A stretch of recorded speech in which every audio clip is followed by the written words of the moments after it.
Olá, pessoal, sejam bem-vindos a mais uma aulinha na academia. Galera, na aula de hoje eu vou falar sobre noções de probabilidade. É só o comecinho, tá? Porque nós teremos outras aulas de probabilidade. Aí, gradativamente, eu vou aumentando o nível do assunto, o nível das questões. Fechado? Beleza? Hoje vamos estudar a probabilidade em um nível que você possa se inserir nesse assunto, entender probabilidade desde o comecinho, tá bom? Então, eu vou começar falando sobre experimentos. Experimentos determinísticos, experimentos aleatórios. Eu vou criar um experimento aqui com vocês. Seguinte, eu vou pegar essa canetinha aqui e vou soltá-la. O que vai acontecer? Vai cair, claro. Vou fazer de novo. Será que vai cair? Será que vai acontecer uma coisa diferente? Vamos ver. Eu vou pegar essa caneta na mesma altura e vou soltá-la. Ah, caiu de novo. Claro, se acontecesse diferente, não seria um evento normal, seria paranormal. Você até sabe calcular a velocidade da caneta, o tempo de queda, a posição dela em um tempo específico. Esse experimento aqui, ele é um experimento determinístico. É um experimento que você consegue prever o resultado dele, claro, nas mesmas condições. Se você realizar o experimento nas mesmas condições, os resultados são os mesmos, tá? Agora, um experimento aleatório. Eu vou pegar uma moeda aqui e vou jogar a moeda. Eu quero saber se vai dar cara ou coroa. Eu vou tentar acertar. Vamos ver. Eu aposto que vai dar cara. Vamos ver. Ah, deu coroa. Ah, eu errei, claro. Por quê? O experimento que eu estou fazendo agora é um experimento que depende da sorte. É um experimento aleatório. Os experimentos aleatórios dependem da sorte, você não consegue prever. Muitos estudantes, às vezes, me perguntam assim, professor, ontem no jornal, uma equipe de meteorologia disse assim, amanhã vai chover.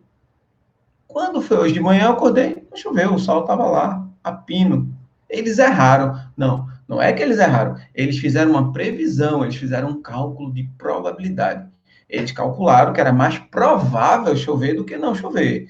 Hoje em dia, você não consegue ainda prever com exatidão se vai chover mesmo. Não é ainda um evento certo. Esses eventos, se vai chover, qual é a temperatura de um ambiente, se uma lâmpada vai queimar, se em uma rodovia vai acontecer um acidente, esses eventos, você consegue calcular uma probabilidade desse evento ocorrer. Se a probabilidade for alta, é até possível que eles ocorram, tá bom? Então, são desses fenômenos, são que a gente vai estudar na aula de hoje, que são fenômenos estudados no ensino básico, tá legal? Então, galera, é o seguinte, tudo que eu falei para vocês aqui está nesse resumo aqui, nessa telinha. O que é um experimento determinístico, e quando repetidos em condições semelhantes, conduz a resultados essencialmente idênticos. O que são experimentos aleatórios, que quando você produz resultados geralmente diferentes, serão chamados nas mesmas condições, quando dá resultados diferentes, ou quando você não consegue prever, quando depende da sorte, quando é provável ou não provável, mas quando você não consegue dizer exatamente o que vai ocorrer, é um experimento aleatório. Tá bom? Então, beleza. Então, vamos seguir. A teoria das probabilidades. É o ramo da matemática que cria, desenvolve, em geral, pesquisas, modelos. Os modelos que vamos estudar na aula de hoje são modelos mais simples. Cada fenômeno é um modelo diferente. Aí, claro, vocês estão querendo entender os modelos para resolver as questões que vão cair nas provas dos vestibulares que vocês vão fazer, tá bom? Beleza. Então, é o seguinte. O espaço amostral e a probabilidade de Laplace são o foco da nossa aula de hoje, tá bom? O que é espaço amostral? Para você entender o que é espaço amostral, eu vou criar aqui, vou fazer de novo um experimento. Vou jogar um dado, mas esse dado tem que ser regido por algumas condições. É um dado comum, cujas faces vai de 1 até 6. 1, 2, 3, 4, 5, 6. Todas as faces tem igual probabilidade de ocorrer, tá bom? Então, essa é a segunda condição. O dado é desses normais, cada face tem a mesma probabilidade de ocorrer. Beleza. Se isso ocorrer, então, já dá para a gente definir o que é espaço amostral. Espaço amostral é assim, quais são todos os resultados possíveis que poderiam ocorrer? Ah, num dado desse, só poderia ocorrer 1, 2, 3, 4, 5 ou 6. Esse é o espaço amostral. Agora, se em particular você quiser estudar um evento do espaço amostral, aí você tem que escolher um subconjunto, tá? Então, por exemplo, aqui na telinha, vocês estão vendo aqui, o espaço amostral é esse, 1, 2, 3, 4, 5, 6. Agora, eu posso escolher um subconjunto desse conjunto. Eu vou escolher, por exemplo, os números pares. Os números pares que poderiam ocorrer em um lançamento de um dado. Quais são os números? 2, 4 ou 6. Essa é a primeira etapa. A primeira etapa é escolher um evento para analisar. Segunda etapa é contar de quantas maneiras esse evento ocorre no espaço amostral. Então, no caso aqui, esse evento ocorre de 3 maneiras. Em um espaço amostral, que o total de maneiras de ocorrência são 6. Aí agora a gente vai para a segunda etapa, que é calcular a probabilidade desse evento ocorrer. A probabilidade de um evento ocorrer, você diz assim, é o número de elementos do evento que você está analisando, do fenômeno que você está analisando, é de quantas maneiras diferentes o seu fenômeno ocorre, dividido pelo total de maneiras possíveis de ocorrer. Então, por exemplo, aqui você tem o conjunto A, que são os pares, ocorrem de 3 maneiras. O espaço amostral, ele ocorre de 6 maneiras, então 3 dividido por 6, que dá 1 meio, que dá 0,5, que dá 50%, e porcentagem, a partir de agora, é um tratamento da probabilidade, tá? Então, quando estivermos falando de probabilidade, estaremos calculando o percentual de um evento em particular ocorrer. E o que está por trás dessa intuição? Primeiro, como eu falei, todos os elementos têm igual probabilidade de ocorrer. Tem que ser. Você não pode ter um dado viciado, que não, senão vai fugir do que a gente está querendo para a aula de hoje. Por exemplo, se em uma face do dado, por exemplo, tiver uma probabilidade maior de ocorrer do que as outras, então nós não estaremos falando dessa probabilidade de hoje, tá? Então, todo evento que vamos analisar aqui, todos os elementos do evento terá a mesma probabilidade de ocorrência. Beleza? Então, os eventos elementares são todos igualmente prováveis, foi isso que eu falei agora. Letra B. Você, olhando para o número de elementos do conjunto A e olhando para o número de elementos do espaço amostral, você aí vai você vai criar uma razão que vai ser a resposta do nosso problema, que é a probabilidade do evento A ocorrer, é uma razão, é uma divisão. Então, essas considerações motivam a definição de probabilidade, tá? Que é essa razão aqui que vocês estão vendo, que é o número de elementos do conjunto A dividido pelo número do espaço amostral, que dá meio. E você pode escrever esse número de forma unitária, por exemplo, vou escrever aqui do lado. Você tem aqui, por exemplo, 1 meio dividindo dá 0,5, dá 0,5, ou você pode escrever assim, que dá igual a 50%, tá bom? Beleza. Vamos seguir. Então, Laplace, ele referia-se aos elementos de A como, ou os elementos que compõem o conjunto A, como os casos favoráveis. Então, você tem aqui, ó, a probabilidade de um evento ocorrer é o número de casos favoráveis dividido pelo número de casos possíveis. O número de casos possíveis é o espaço amostral. Beleza. Vamos resumir. Então, primeiro que os experimentos que nós vamos fazer aqui hoje, tá? Então, os eventos elementares, os casos possíveis, são finitos. Então, é um número finito, digamos, n de elementos. Então, a união de todos os eventos elementares, e todos eles é o espaço amostral. E os eventos elementares são igualmente prováveis, eu já falei sobre isso. E todo elemento A é uma união de m eventos elementares, é claro. Ok, vamos seguir. Então, consequência imediata da definição são as seguintes propriedades. Olha, essas propriedades que eu vou mostrar aqui para vocês, na verdade, são axiomas, que são propriedades que você não precisa provar. Mas, intuitivamente, eu vou dar algumas explicações. Por exemplo, letra A. Para todo evento A, a probabilidade de A vai ser maior que zero, igual a zero, inclusive o 0 e o 1. Claro, nós estamos falando aqui em uma probabilidade de um evento. Um evento é assim, por exemplo, observem o espaço amostral que nós criamos no começo da aula. 1, 2, 3, 4, 5 e 6. Observe um evento que nós escolhemos.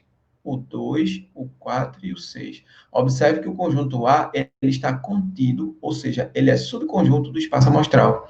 Portanto, ele tem um número de elementos menor que o espaço amostral ou igual. Um evento não pode ser maior do que o espaço amostral. Então, a divisão do número de elementos do evento pelo número de elementos do espaço amostral não pode dar maior que 1, porque ele, no máximo, pode ser o espaço amostral, que aí daria 1. que é a propriedade B. A probabilidade do espaço amostral é igual a 1. Quando é que dá zero, professor? Quando o evento ele é impossível. Por exemplo, suponha um dado que tem as faces numeradas de 1 até 6, qual é a probabilidade de dar 7? Impossível, então a probabilidade é zero. Qual é a probabilidade, professor, de dar um número menor do que 7 natural sem o zero? 100%. Essa é uma probabilidade do evento certo, ou a probabilidade do espaço amostral, que é a letra B. Tá bom? E aí, se os dois conjuntos forem disjuntos, ou seja, se a interseção for vazia, a probabilidade de união vai ser igual à probabilidade de A mais a probabilidade de B. Vou dar um exemplo. Desde o começo da aula, eu estou falando em um subconjunto em particular, que é o conjunto A, que são os números 2, 4 e 6, que são os números pares. Mas agora eu vou criar um conjunto B, que esse conjunto é formado pelos números ímpares dentre todos os possíveis que poderiam ocorrer, 1, 3 e 5. Qual é a probabilidade do eventual ocorrer? Nós já calculamos 50%, porque nós temos 3 elementos no subconjunto A, dividido por 6 elementos do espaço amostral. Qual é a probabilidade, professor, do evento B ocorrer também? 3 de 6. Ou seja, dá 1 meio, mais 1 meio, 1 meio mais 1 meio dá igual a 1. Então, se a probabilidade, quando você somou os eventos, as probabilidades der igual a 1, é porque esses são todos os elementos que esgotam, todos os eventos que esgotam o espaço amostral. Ou seja, esse espaço amostral, esse evento A mais esse evento B somados deu 100%. Então, os dois juntos somados dará o espaço amostral. Eles são disjuntos. Observem que não há elementos em comum entre o conjunto A e B. Tá legal? Olha bem, 2, 4, 6, 1, 3 e 5. Então, um mais o outro, como não tem interseção, então, a probabilidade da união, ou seja, de um mais o outro. Ok, massa. Beleza. Vejam só, como eu falei no começo da aula, nós estamos fazendo uma aula aqui de probabilidade básica, tá? São noções de probabilidade. Eu não estou falando em nenhum caso ainda em particular. Vamos dizer assim, são os conhecimentos mínimos que você deveria ter para começar a entender e resolver questões de probabilidade. Então, vou fazer algumas questões aqui para a gente treinar o que eu falei e para a gente começar a andar no assunto de probabilidade. Então, galera, é o seguinte, questão de número 1. Uma locadora possui 120 veículos da categoria que um cliente pretende locar. Desses, 20% são da cor branca. Peraí. Dá para calcular com a intuição. Você faz 20% de 120. Simplificando, 2 vezes 12 dá igual a 24 veículos. Então, são 24 veículos da cor branca. 40% são da cor cinza. 40% é o dobro de 20%, então dá 48. Nem precisava fazer, mas se você estivesse inseguro ou quisesse fazer, claro, você faz 40% vezes 120, 4 vezes 12, que dá igual a 48 veículos, beleza? Então, são 48 veículos da cor cinza e 16 veículos da cor vermelha, ok? E o restante de outras cores. O cliente não gosta da cor vermelha, ele não gosta da cor vermelha e ficará contente com qualquer outra cor, mas o sistema de controle disponibiliza os veículos sem levar em conta a escolha da cor pelo cliente. Então, o experimento aqui é aleatório, tá? Olha bem, se o sistema de controle disponibiliza os veículos de forma aleatória, sem levar em conta a escolha pelo cliente, ele vai receber qualquer um dos carros.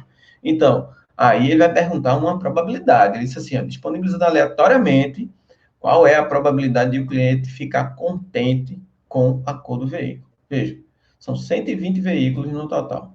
E ele só fica descontente com 16 deles, que são vermelhos. Então, você faz 120 menos 16, tá bom? Que dá igual a 104. Então, tem 104 veículos que ele fica contente.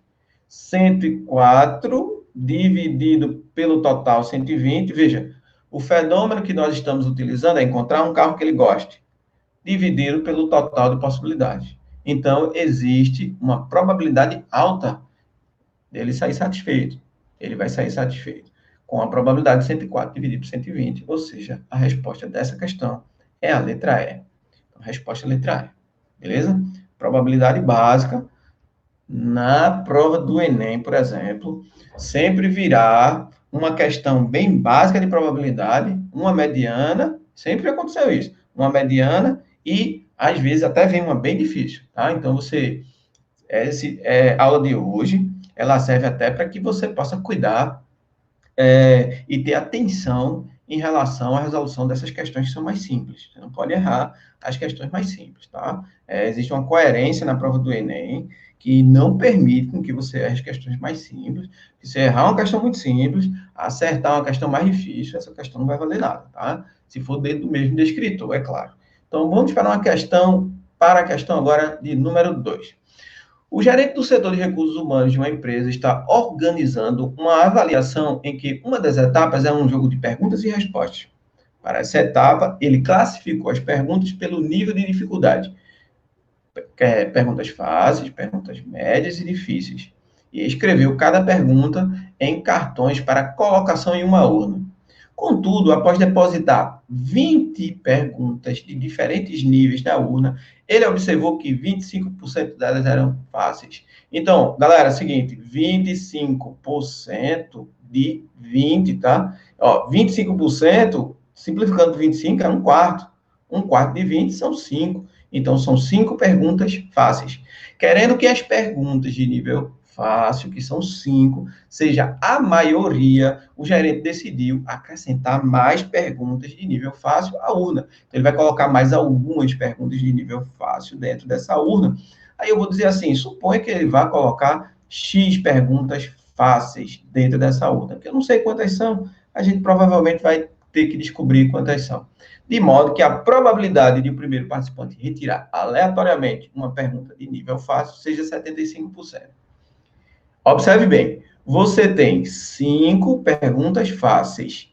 Chegarão, ou você vai colocar mais X perguntas fáceis, tá?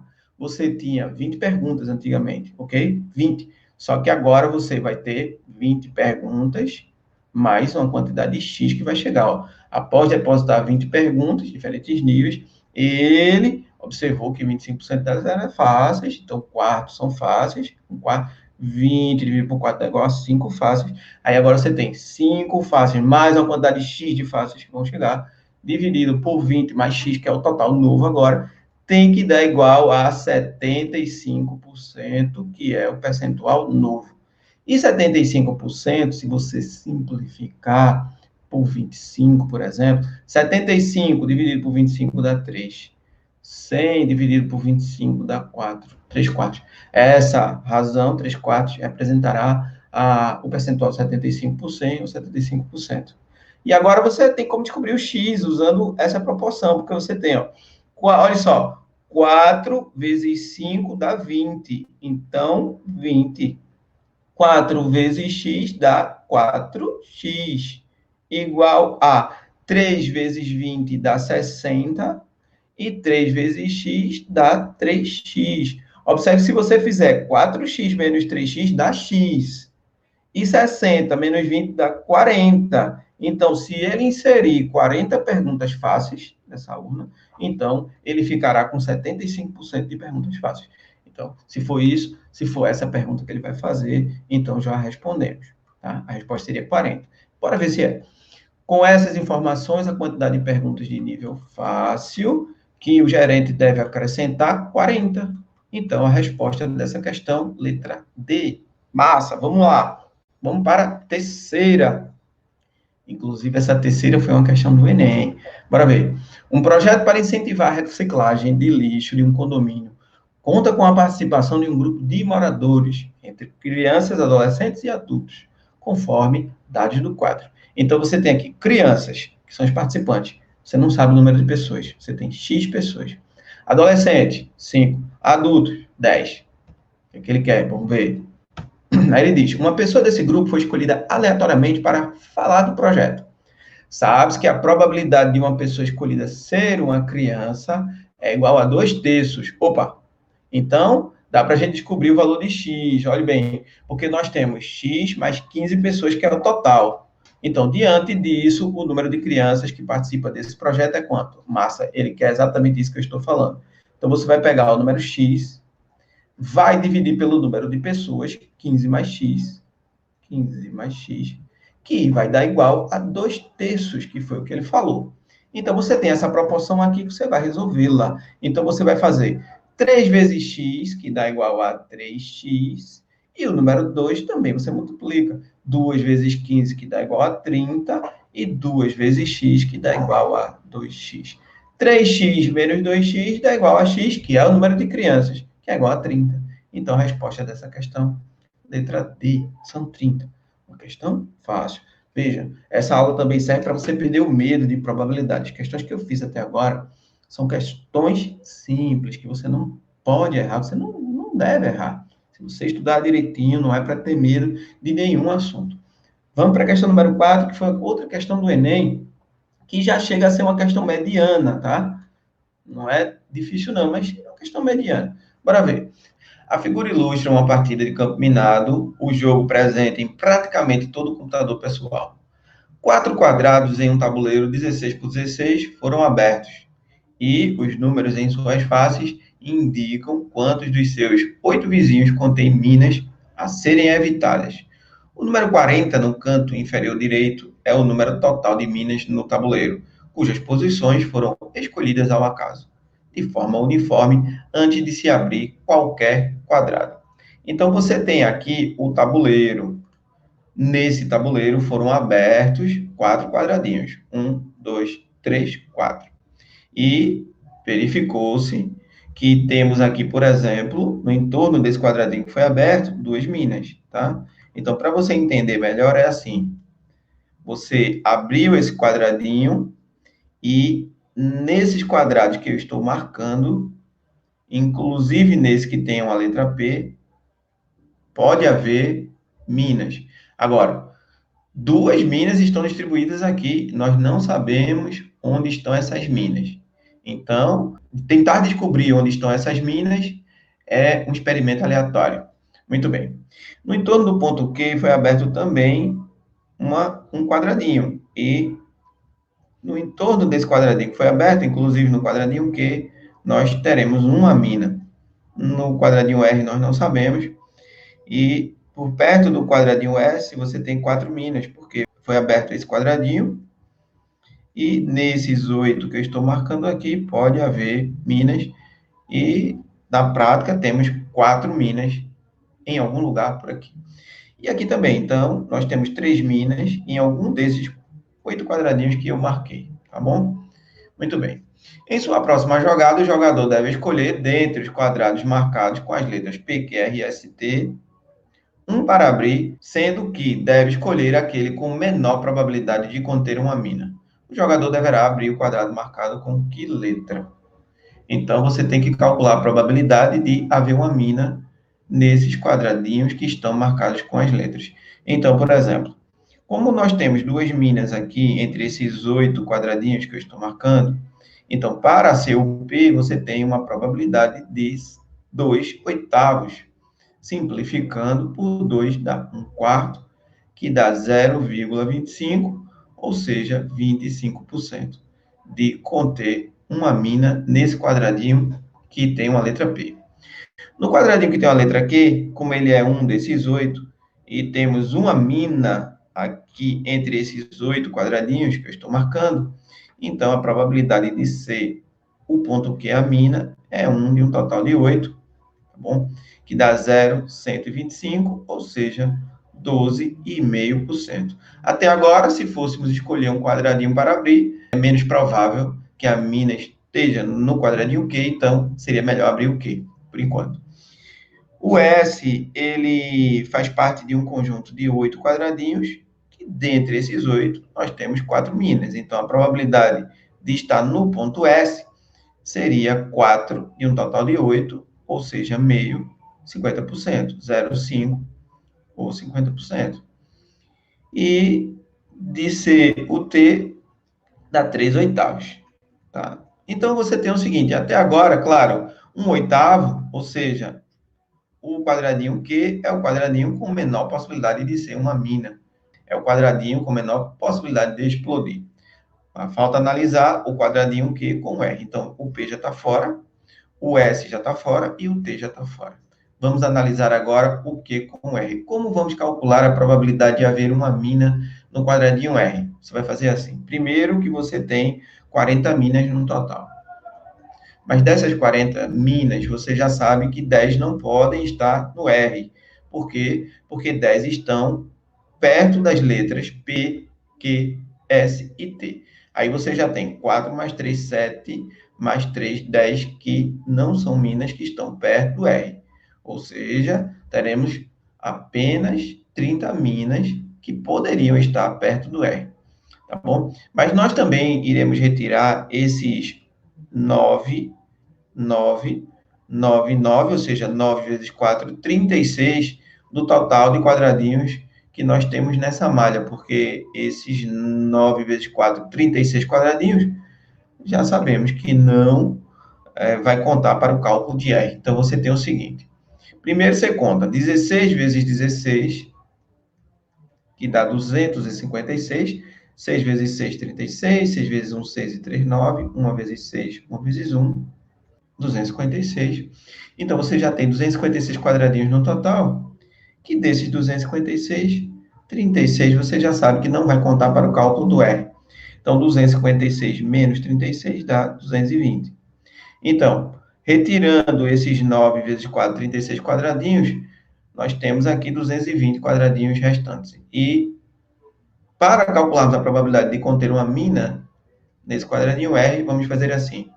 Temos 30 minas restantes de um total de 220 quadradinhos, que poderiam estar distribuídas em 220 quadradinhos. Simplificando e dividindo 3 por 22, você tem o seguinte resultado. 3 dividido por 22, 1 vezes 22 dá 22 para 30, dá 8. E aqui no quociente, 3 vai aparecer, porque 3 vezes 22 dá 66, 4 vezes 22 passou, então dá 0,13. Então, temos aproximadamente 0,13, que dá aproximadamente 13%, que é maior do que 12,5%. Então, a probabilidade de estar aqui no ponto R é perto de 13%. A probabilidade de essa mina estar no ponto Q vai ser de 12,5%. Então, a menor probabilidade de conter uma mina estará no ponto Q. Então, a resposta aqui é o ponto Q, porque o jogador deve abrir o quadrado marcado com essa letra, já que ele quer descobrir aquela que tem a menor probabilidade de conter uma mina. Resposta letra B. A questão 5 já é também uma questão um pouquinho mais complexa, mas se você usar de uma estratégia que eu vou mostrar aqui, vai ficar tudo bem. Vamos ver. Questão de número 5. Uma caixa contém uma cédula de R$ 5, uma cédula de R$ 20 e duas cédulas de R$ 50 de modelos diferentes. Retira-se aleatoriamente uma cédula dessa caixa. Então, é um experimento aleatório. Então, provavelmente, teremos que calcular uma probabilidade. Anota-se o seu valor e devolve-se a cédula à caixa. Então, você tem lá 4 cédulas. Aí você escolhe uma, olhou a cédula, coloca lá de volta e vai pegar a outra. Veja que se você tem uma probabilidade de pegar qualquer uma delas, tá? Então, é um experimento aleatório. Em seguida, repete-se o procedimento anterior, ou seja, você vai fazer isso 2 vezes. Então, a probabilidade que a soma dos valores anotados seja pelo menos igual a 55. Como é que você monta isso? Você faz assim. Na primeira retirada, quais são os possíveis casos que poderiam ocorrer? Bom, na primeira retirada, você tem uma nota 5 lá dentro da urna, você tem, segundo ele fala aqui, tá? Ó, estou pegando tudo que ele está dizendo aqui, uma nota 20 e duas de 50. Então, você tem uma nota de 20 e tem duas de 50, tá bom? Tem duas de 50. Você vai lá, tira uma nota, observa e repõe. Na segunda retirada, quando você fez a reposição, então você vai ter ainda as notas lá de novo. 5, 20, a nota de 50 e a outra nota de 50. Aí eu vou desenhar uma gradezinha aqui que vai representar todos os casos que poderiam ocorrer. Por exemplo, vou passar umas linhas assim, e vou passar umas linhas horizontais, e vou passar também umas linhas verticais. E cada interseção, cada ponto que vai ser gerado aqui é um possível resultado. Por exemplo, eu posso, aqui, essa linha aqui está representando a minha segunda retirada, tá? Eu posso, por exemplo, na primeira retirada, pegar um 5, e na retirada seguinte, ou seja, na outra, pegar um 5. Eu posso pegar um 5 e um 20, Eu posso pegar um 5,50, mas como tem duas notas de 50, pode ser 5,50, que é a primeira nota de 50, ou a outra nota de 50. Então, eu espero que você tenha entendido que cada interseção dessa daqui representa uma retirada diferente. E ele quer saber o seguinte, olha, qual a probabilidade que a soma dos valores tenha pelo menos 55? Aí eu vou marcar os valores que tem 55 ou mais de 55, né? Porque pelo menos 55 é 55 ou mais. Então, por exemplo, esse resultado aqui que eu estou colocando um X é igual a 55. Esse resultado que eu estou colocando aqui, a soma dá 50, depois a nota de 20, dá 70, por exemplo. Essa daqui dá 50 mais 50 dá 100, aqui dá 100. Aqui dá 50 mais 5, que dá 55. Aqui é 50 mais 20, que dá 70. Aqui dá 100. Tá? E aqui também dá 100. Todos esses que eu estou marcando com X são valores dentro dos valores que nós queremos. 25 não é um valor que eu quero. Não vou marcar, não. 20 e 20 dá 40, também não quero, porque tem que ser pelo menos 55. 20 mais 50 dá 70, marquei com X. 20 com 50, marquei também, porque dá 70. Ok? 5 mais 50 dá 55, boa. E 5 mais 5. Esses que eu marquei com X são bons, que eu quero. Esses que eu não marquei aqui, não são. Então, eu tenho, se você observou, 16 possibilidades de ocorrência, que é o meu espaço amostral. O meu espaço amostral são 16, porque são 4 vezes 4. São 16 interseções, são 16 resultados diferentes. Tá certo? Agora, dos que eu quero, que poderiam ocorrer, só são 12. Observe. 1, 2, 3, 4 vezes 3, 12. Tá? Que você pode simplificar por 4, que dá 3, simplificando por 4, que dá 4. Então, o resultado dá 3 quartos. E a resposta, então, é a letra C. Ou seja, 75%, 0,75%, ou você pode dizer assim, ou 75% de probabilidade de ocorrência de um valor, que seja de valores cujas notas somadas que dão 55 ou mais que 55, tá bom? Por isso que a resposta é a letra C. Vamos para a questão de número 6. O quadro apresenta 5 cidades de um estado com seus respectivos números de habitantes e quantidade de pessoas infectadas com o vírus da gripe.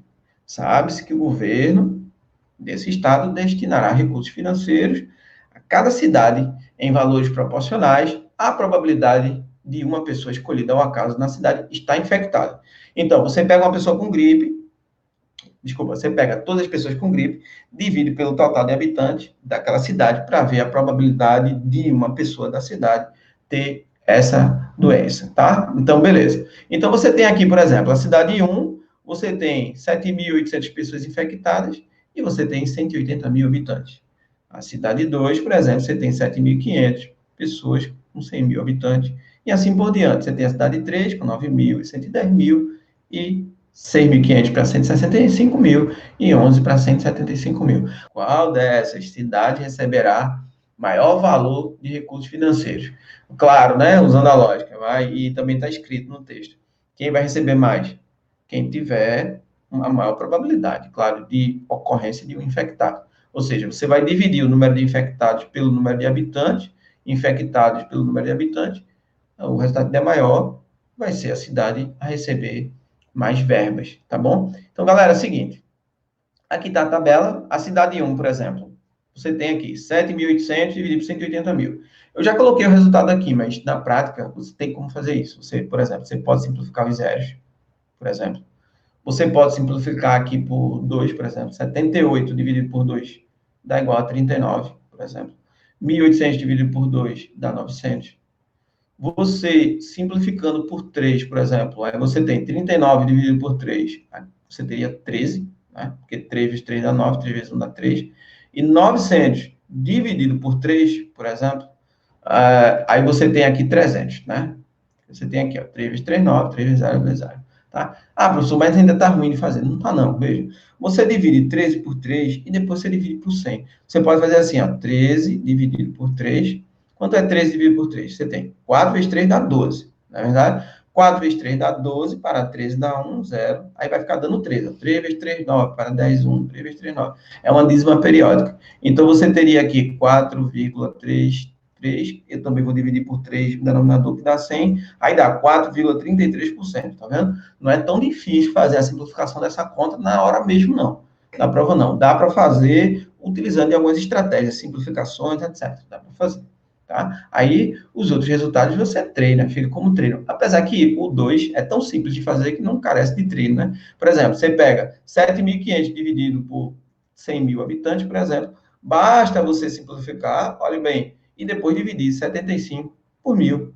Aí, a vírgula anda somente, aí dá 0,075, dá 7,5%. Então, por enquanto, a cidade 2 é a cidade escolhida, por enquanto. Vamos calcular a cidade 3. Ah, a cidade 3 deu maior, observe, deu 8,2%. Do mesmo jeito, você simplifica, depois divide 9 por 110. Não é um cálculo tão difícil de fazer. Até agora, a cidade 3 é a grande vitoriosa no mau sentido, né? Porque tem mais pessoas doentes lá. Ninguém vai comemorar essa verba. Beleza. A cidade 4 deu 3,9%, a cidade 5 deu 6,3%, então quem vai receber mais verba aí é a cidade de número 3, resposta é a letra C. Na prova do Enem, está cansado de cair nessa prova, já vem de forma exaustiva questões que você precisa fazer essas simplificações. Depois você volta o vídeo e olha bem direitinho como eu fiz essa primeira aqui, que é um exemplo de uma simplificação que você vai fazer muitas vezes nessa prova, tá legal? Beleza. Vamos para a questão número 7, que foi também uma questão do Enem, tá? Olha bem, uma questão do Enem, daquelas que você não pode errar em hipótese nenhuma. Galera, seguinte, questão número 7. Em uma central de atendimento, 100 pessoas receberam senhas de 1 até 100. Uma das senhas é sorteada ao caso. Qual a probabilidade de a senha sorteada ser um número de 1 até 20? Então, olha bem, a probabilidade de um evento ocorrer é o número de elementos desse evento dividido pelo número de elementos do espaço amostral, como eu mencionei durante a aula. Qual é o número de elementos do evento? Bom, o evento é escolher, calcular a probabilidade de sair uma ficha de 1 até 20. Ah, então esse evento tem 20 maneiras de ocorrer, são os casos possíveis, são os casos favoráveis, são 20 casos favoráveis. E o espaço amostral tem quantos? Se tem fichas numeradas de 1 até 100, então 100, né? Então a resposta é 20 por 100, 20%. Resposta é a letra C. Típica questão que você deveria saber fazer rapidamente, até para ganhar tempo, como estratégia, para fazer uma questão mais demorada, uma questão mais aprimorada. Aí você pode até gastar mais tempo, mais de 3 minutos em outra questão. Por exemplo, se você conseguir enxergar, claro que essa questão aqui, ela de tão fácil, dá até medo de marcar, tá? Então tem que tomar um cuidado, assim, claro, não é para marcar e sair correndo, não. Se marcar com certeza, você estudou, sabe fazer, marca com segurança, rápido e vai para outra questão, beleza? Boa. Questão de número 8. Essa também foi do Enem, que é uma questão massa. Vamos ver. Que também dá para fazer bem rapidinho. Questão de número 8. Para analisar o desempenho de um método diagnóstico, realizam-se estudos em populações contendo pacientes sadios e doentes. 4 situações distintas podem acontecer nesse contexto de teste. Que é assim, número 1, paciente tem a doença e o resultado do teste deu positivo. Massa, porque o cara estava doente e descobriu que estava doente. Isso é bom. Número 2, paciente tem a doença e o resultado deu negativo. Isso é ruim. O cara tem a doença, o resultado deu negativo, o cara foi para casa, o cara foi doente para casa. Isso é ruim. Isso é um falso negativo. Era para ter dado positivo. Terceiro, paciente não tem a doença, ele é saudável e o resultado deu positivo. Isso é ruim também, mas é menos ruim, porque o cara não tem a doença, recebeu o resultado positivo, tomou um susto. Aí faz o teste de novo, o cara tá bom, não tem nenhum problema. O problema é que o 2, o cara estava doente e foi para casa doente. Aí o 2 é pior. Mas o 3 nem tanto.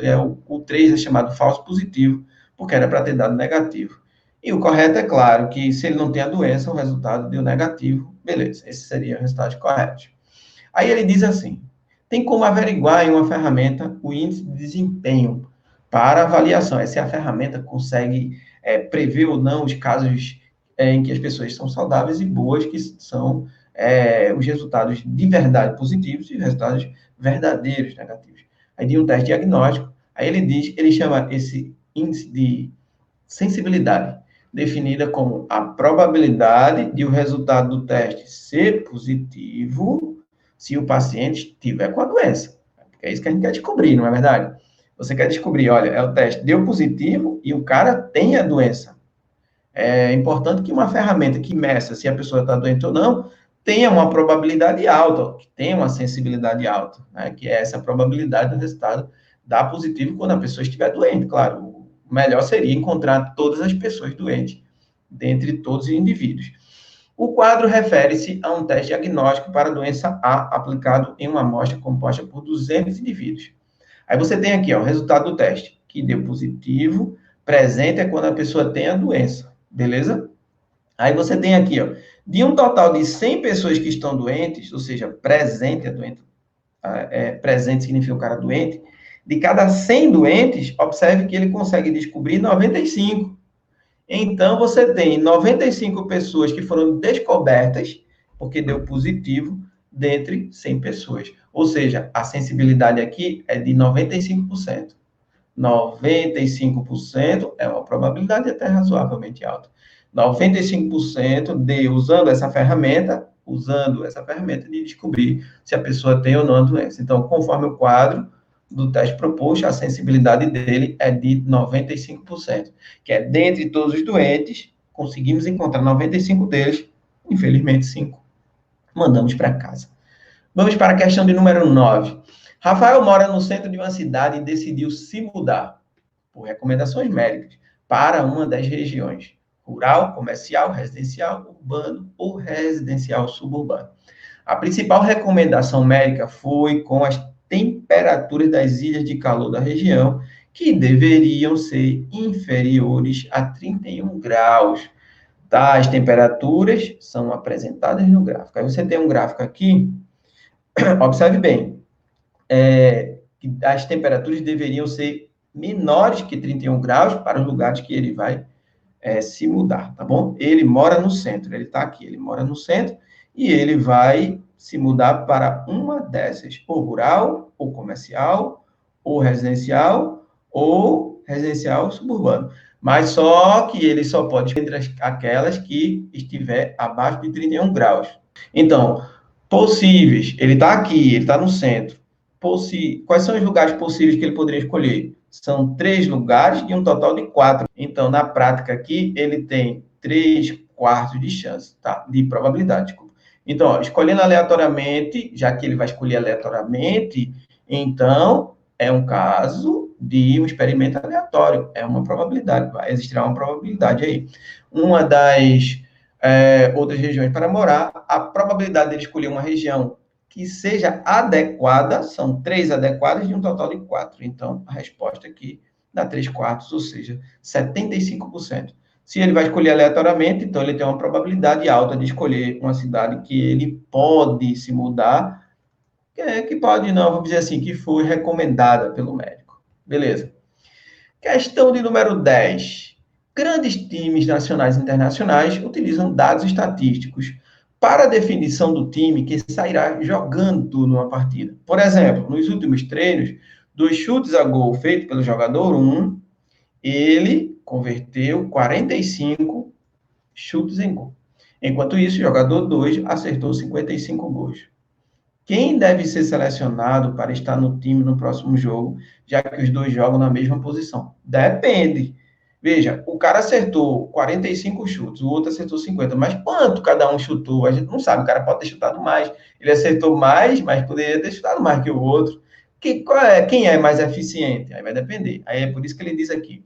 A decisão parece simples, porém, deve-se levar em conta quantos chutes a gol cada um teve a oportunidade de chutar. Claro, se o jogador 1 chutou 60 bolas e ele converteu 45, então nós temos o seguinte: ele acertou 45 de 60. 45 de 60. Pega 45, divide por 15, dá 3. Pega 60, divide por 15, dá 4. 3/4, ou seja, 0,75. Então, o jogador 1, ele tem uma probabilidade de acerto de 75%. Agora, bora olhar o jogador 2. O jogador 2 acertou 50, mas ele chutou 75, chutou muito. Acertou muito, mas chutou mais. Então, 50 de 75. Bora simplificar. Por quanto? Por 25, por exemplo. 50 dividido por 25 dá 2. 75 dividido por 25 dá 3, dá 2 terços. Quando você divide 2 para 3, isso dá uma dízima periódica, isso dá 0,666, observe, 2, 3, 0. Aí você faz 6 vezes 3, 18, para 22, etc. Então, a probabilidade do jogador 2 é aproximadamente 67%, 66,6%. Então, o jogador 1, apesar de ter convertido menos, ele é mais eficiente. Ele deve ser escolhido. Então, o jogador 1 deve ser escolhido, porque acertou 3/4 dos chutes. O jogador 2 apenas acertou 2/3. Então, por isso que a resposta dessa questão é a letra A. Galera, seguinte, essa é a nossa primeira aula de probabilidade, tá bom? Eu espero que você consiga fazer os outros exercícios. Haverá em M2 mais aulas de probabilidade, porque eu vou falar sobre cada caso em particular. Essa aula é sobre noções, é só o comecinho, tá bom? Um beijo para vocês, até a próxima aula. Valeu, tchau, beijo!